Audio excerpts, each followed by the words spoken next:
Season 1 में जब Irwin ने एरन से ये पूछा था कि तुम्हें क्या लगता है कि कौन एनिमी है, तब ये सवाल सुन के काफ़ी अटपटा लगा था कि यार ऑब्वियस सी बात है ये टाइटन ही है। बट अब जब मैं पीछे मुड़ के देखता हूँ तो लगता है कि कुछ तो बात थी उस आदमी में, अपने समय से आगे का पता था उसे। तो यार मेरा आपसे ये सवाल है कि अटैक ऑन टाइटन में एक्चुअल में सही कौन है, और मैं चाहता हूँ कि वीडियो पूरी देखने के बाद आप कमेंट करके मुझे ज़रूर बताएं, क्योंकि यार मैं काफ़ी कन्फ्यूज़ हूँ कि कौन सही है। एक साइड चुनने में काफ़ी ज़्यादा दिक्कत हो रही है यार। एक्चुअल में देखा जाए तो मेरा सवाल ही गलत है, हमें ये देखना है कि कौन कम बुरा है, क्योंकि यार दोनों साइड्स हम देख चुके हैं, कोई भी एक्चुअल में पूरी तरीके से सही है नहीं।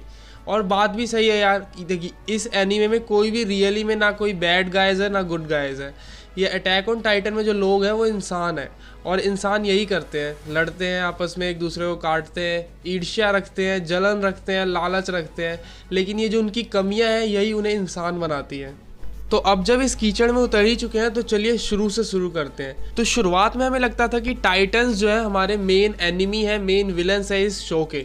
बट बाद में हमें पता चला कि वो तो विक्टिम है मार्लियंस गवर्नमेंट की, वो जो क्रूअल प्रथा कहें हम या जो भी है, उनकी सुपेरियरिटी साबित करनी है एलियंस पे, जिन्हें वो डीमंस कहते हैं। और इसी कारण उन्होंने वो एलियंस को सज़ा दी है जिन्होंने उनके खिलाफ थोड़ा आवाज़ उठाने की कोशिश करी।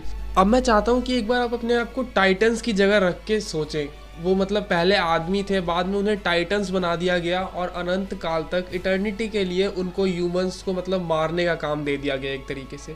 कैसा लगता होगा उन्हें, मानता हूँ वो सोच नहीं सकते। एक तरीके से इंसान से उन्हें जानवर बना दिया गया, वो जानवर जिनके मतलब जानवरों में भी एक होता है होप कि हमें इसको मार के हम अपनी लिविंग के लिए ये करते हैं। बट टाइटन का ऐसा कुछ ये नहीं है कि वो इंसानों को नहीं खाएंगे तो जिंदा नहीं रहेंगे।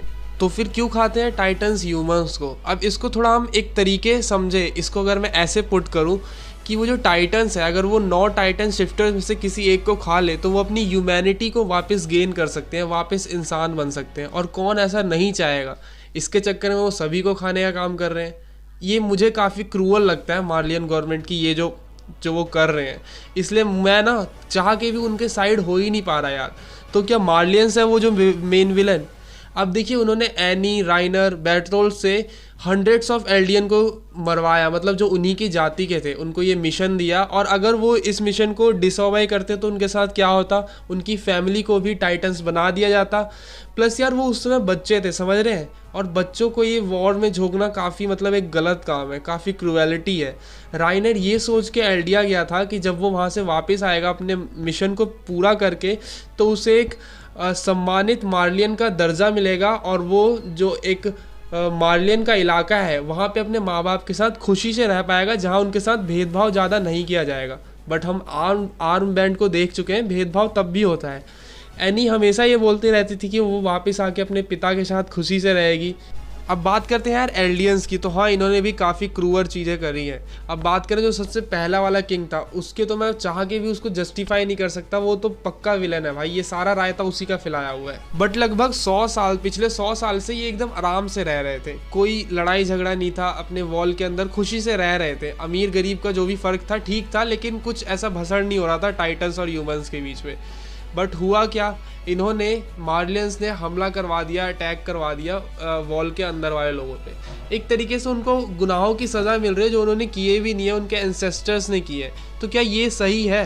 क्योंकि जो अभी के किंग थे उन्होंने तो यार कसम खा रखी थी कि हम वॉर नहीं करेंगे, हम कुछ भी हो जाए वॉर नहीं करेंगे, चाहे आप हमें मार काट दो, ये उन्होंने बोला था। लेकिन यार ये तो हम जो शो बाहर से देख रहे हैं उनको पता चल रहा है। लेकिन अब अगर मार्लियंस के जगह पे हम आके सोचे तो यार मान लीजिए कोई ऐसा देश है जिस पे बहुत सारे न्यूक्लियर मिसाइल्स हैं, एटम बॉम्ब वगैरह हैं, और हमारे पे कुछ नहीं है, तो क्या वो कहेगा कि यार हम कुछ नहीं, ये चीज़ें हमारे पे रहने दो, हम आप पे अटैक नहीं करेंगे, आपको ये एश्योरेंस देते हैं? तो क्या हम मानेंगे?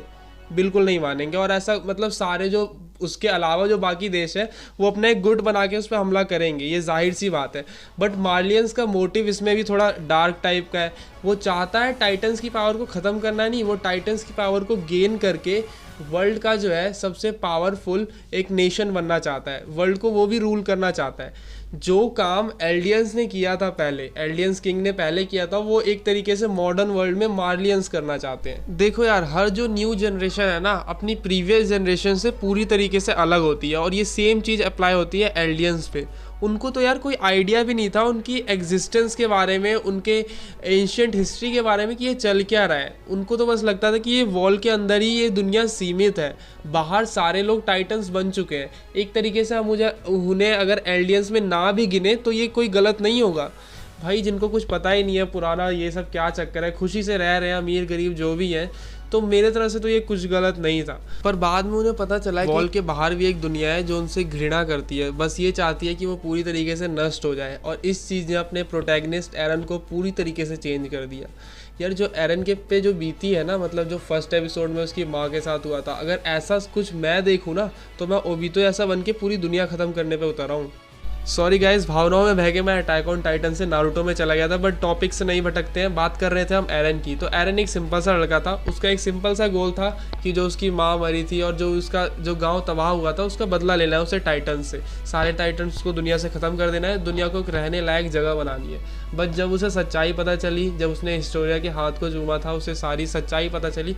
इस बात ने उसे पूरी तरीके से चेंज कर दिया। जो उसको पुरानी हिस्ट्री पता चली, जो उसने मेमोरीज में देखी, उसके बाद जब वो गया लिबेरियो में तो वहाँ पे मतलब उसका एंगर जो था उसकी अच्छाई पे हावी हो गया। उस सीन में आपने देखा होगा वहाँ पे जो सिटीजन्स थे, जो बच्चे थे, वो सब उसकी वजह से मरे थे और उसमें पूरी उसकी फॉल्ट थी। कोई चाह के भी इस बात पे एरन को डिफेंड नहीं कर सकता, चाहे आप एरन के फैन हो या ना हो। गलती यार उसकी थी, उसने खुद कूद के कुछ लोगों को मारा था। अगर आपको सीन याद होगा तो पूरा उसे पता है, ऐसा नहीं था कि लड़ाई के गर्मा गर्मी में लोग मरे थे, जानबूझ के मारा था उसने, ठीक है। तो यहाँ पे एंड में ना 3 ग्रुप्स बन जाते हैं। एक तो है मार्लियंस, जिनका एम क्या है कि वो फाउंडिंग टाइटन और ये पावरफुल टाइटन्स को गेन करे और एक वर्ल्ड का जो है सबसे ग्रेटेस्ट नेशन बन जाए, सबसे पावरफुल नेशन बन जाए। दूसरा फ्रेंड ग्रुप आ जाता है जेगिरिस्ट का, जिसमें हम और आप आते हैं। और इस ग्रुप का जो एम है वो है एल्डियंस के लिए, पैराडाइज आइलैंड के जो लोग हैं उनके लिए फ्रीडम। अब इसके लिए वो किसी भी हद तक जा सकते हैं, लिटरली किसी भी हद तक। अगर पैराडाइज आइलैंड को छोड़ के पूरी दुनिया तबाह करनी है उस हद तक भी। तीसरे आ जाते हैं फ्रेंड एल्डियंस, मतलब हम उसमें एरन को नहीं गिनेंगे। अब वो रियली में चाहते हैं पावर का बैलेंस। अगर मार्लियंस पे कुछ पावर है तो फाउंडिंग टाइटन उन पे रहे और एक उनका दबदबा बना रहे कि अगर आप हम पे हमला करेंगे तो हम भी आपको छोड़ेंगे नहीं। ऐसे पावर का जो बैलेंस बना रहेगा तो करप्शन कम होगा और सारी दुनिया खुशी से रह पाएगी। उनकी आइडियोलॉजी ये है। एक और चौथा छोटा सा ग्रुप बना लेते हैं ज़ीक और उसकी आइडियोलॉजी को फॉलो करने वाले लोगों का। अब इनका क्या एम है कि ये पूरे एल्डियंस को स्टेरलाइज कर दे, जिससे आगे उनके बच्चे ना हो पाए और ये जो डेविल का स्पैम जो चले आ रहा है ये ख़त्म हो जाए।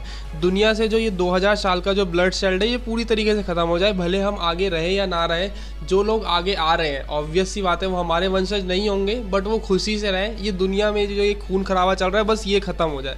मतलब ये एक सेक्रीफाइस करने वाली बात हो गई, ठीक है भाई। हम रहे या ना रहे ये दुनिया रहनी चाहिए। तो आप बताइए कि आप किसकी आइडियोलॉजी को फॉलो करते हैं, किसके सपोर्ट में हैं आप। और यार अटैक ऑन टाइटन ना काफ़ी बड़ा एनीमे है, ये हमसे आपसे ये सबसे बड़ा एनीमे है, काफ़ी ग्रेट एनीमे है। काफ़ी जो ये बात करता है, जिन चीज़ों से ये डील करता है, मुझे नहीं लगता वो कोई टीवी शो में है उतनी बात। तो बस यार आज की वीडियो में इतना ही। इस वीडियो को लाइक करिए, शेयर कीजिए और कमेंट करके बताइए। आपको ज़रूर बताना है कि आप किसके साइड है, किसके सपोर्ट में है। यार मुझे जानना है। मैं काफ़ी इस वीडियो के लिए काफ़ी मेहनत की है, काफ़ी बोलना पड़ा है, काफ़ी सोचना पड़ा है, ठीक है। अब मिलूंगा आपसे नेक्स्ट वीडियो में कोई और ऐसी अमेजिंग वीडियो के साथ। चैनल को सब्सक्राइब कीजिए क्योंकि इससे अच्छा एनीमे कंटेंट आपको कहीं नहीं मिलेगा।